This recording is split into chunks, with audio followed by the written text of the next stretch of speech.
чи хийн, чи юу чаддгийг арчаагүй байж байгаагаа хардаа тэдний нөхрийг хараач. Манай ангийн хүүхдийг хардаа. Байнгын ийм нэг тийм далд дарамт. Чимээгүй дарамт ирчүүдийг ямар төвшөнд хүргэдэг вэ? Энэ өстой чухал сэдв шүү.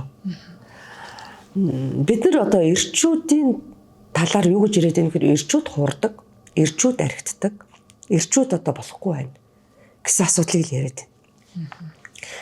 Тэгэхээр амьдрал хоёр хүнээс бүрддэг штеп.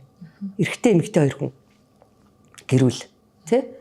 Тэгвэл тэр болохгүй байгаа эрэгтэй хүний цаана эхнэр бас байгаа да. Тийм үү? Тэр хоёр анх болно гэж бүтэн гэж суусан байж таараа штеп. Тий. Тэгэхээр байнгын үгүйсгдэг. Чи хийн, чи юу чаддгийг арчаагүй байж байгаагаа хардаа тэдний нөхрийг хараач. Манай ангийн хүүхдийг хардаа. Байнгын ийм нэг тийм далд дарамт. Далд дарамт. Өгүүлж хэлэхгүй ч гэсэн нүднийхээ харцаар доош нь хийсэн дээр харц. Тийм ээ? Хүмүүсийн хажууд доош нь хийсэн яриа.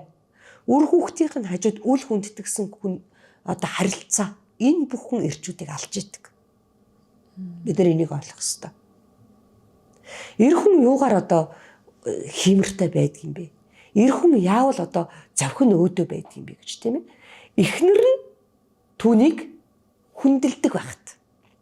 Эхнэр нь ямар ч юм хийсэн түүнийг чэйжээрээ хамгаалдаг байхад. Эхнэр нь түүнийг хизээч буруутгадаггүй байхад.